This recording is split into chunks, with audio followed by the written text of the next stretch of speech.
Ambassador Regev, Mr. Rowe, Rabonim, ladies and gentlemen. As some of you might know, I have just returned from a 3-day trip to Israel where, together with the leaders of other major UK pro-Israel grassroots organisations, we visited Israel and the West Bank, Judea and Samaria. When we planned and put together this trip, we had a clear vision of what we wanted to achieve. We wanted our group, who stand at the coalface of Israel advocacy, to experience the conflict for ourselves and to be able to say to our opponents, when we have to engage with them, that we have been there and that we have spoken to both sides. We specifically did not want to fall into the trap of speaking to an echo chamber, something that sadly many in our community often do. The trip challenged us all. It educated us. It gave us insights into both the Israeli and Palestinian perspectives from both a governmental and a civic society level. Let me share, if I may, a few of the experiences that I feel are often not reported or believed here in the UK. From meeting with ordinary Israelis and Palestinians, we saw and heard firsthand that the overwhelming desire is for peace. People want to live in peace, to become prosperous, to provide for their families, and to build trust. We spent a day in Judea and Samaria, in areas under Israeli control, and in Area A, which is completely under Palestinian Authority control. We met the fabulous Roots Project, which works to build relationships between ordinary Palestinians and Israelis who live in Judea and Samaria. Each respects the other's narrative.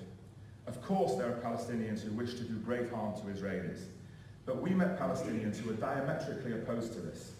We cannot ignore the fact, whether we like it or not, that like us, the Palestinians have a connection in history to their land. That does not mean that any of us believe that Israel should not remain the nation-state of the Jewish people. It should, and it will. But unless we recognise the Palestinian narrative and their desire for self-determination, and that is something that is way above my pay grade, we will never have peace. Despite what is often portrayed by haters of Israel as a war zone and a refugee camp, the West Bank we experienced was a bustling, modern place to live. Ramallah looks like any Israeli town or city. Shops, new high-rise buildings, and new cars are everywhere. Rawabi, the first newly planned city in the West Bank, is, for those of you who know it, like Mamilla in Jerusalem, but on steroids. It's a phenomenal place. Modern buildings, schools, luxury high street shops, and a high-tech hub where Google Israel and Microsoft Israel run satellite offices, employ Palestinians who work daily with their Israeli counterparts via Skype. The ordinary Palestinians we met in Rawabi and across the West Bank told us they oppose the BDS movement and their boycott of Israel because it harms them. And that brings us to our time spent with COGAT, the coordinator for government activities in the territories at the Erez border crossing into Gaza. Back in November 2005, Ambassador Regev was quoted in a New York Times article saying, "We understand that a successful Gaza economy is a crucial ingredient in the overall success of what is now Palestinian Gaza. We can unequivocally state, having seen it firsthand, that the only organisation that is working hard to improve the prosperity of ordinary Gazans is the IDF. The PA, the Palestinian Authority, have stopped paying for electricity into Gaza, Israel now provides it, and have cut the salaries of tens of thousands of their employees in Gaza by over 1/3, and forced early retirement onto thousands more. Why? Because they are in a power struggle with Hamas. Israel is facilitating the movement of goods and people into and from Gaza, is building new roads and infrastructure in Gaza, and helping clean the water there. Some of the examples. Israel wants to bring prosperity to Gaza. Neither the Palestinian Authority nor Hamas care about the Palestinian people. The PA are interested in lining their own pockets, and Hamas, as we see weekly, uses its civilians for its own terror purposes. We spoke to many Palestinian people who hate both of these organisations. Our East Jerusalemite tour guide told us in no uncertain terms, she, along with the majority of East Jerusalemites, want to live under Israeli sovereignty, not under the Palestinian Authority.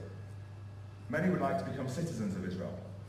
We have seen how Israel is the only entity that really cares about the Palestinians. But we also saw firsthand how the Palestinian Authority encourages terrorism by paying huge salaries to convicted terrorists and removes references to Israel from its school textbooks, including maps. This is a 10th grade Palestinian Authority textbook, there's absolutely no mention of Israel, and all the cities are in Arabic. There's no mention of Israeli cities. This must be exposed. We all must expose this, and we must fight against it, especially when it comes to the UK foreign aid that's given to the Palestinian Authority. How will this trip help us be better advocates for Israel? Because we have been there, seen it with our own eyes, and spoke to actual Israelis and Palestinians. Many, if not most, in the BDS movement cannot say they have done this, and that means we have the credibility to make the argument. As we boarded the plane, rejoicing in all that Israel has accomplished in its amazing 70 years, the one phrase that kept ringing in our ears was what we were told by Rabbi Shaul Yudelman of the Roots Project, a resident of Tekoa in Judea. And he says this about both the Jews and the Palestinians. The land does not belong to us. We belong to the land. If we can apply this, if we can listen to each other, build trust, then from the ground up we all felt that there is hope for peace. And that, I believe, is what all of us, Jews and supporters of Israel in the diaspora, alongside our Israeli brothers and sisters,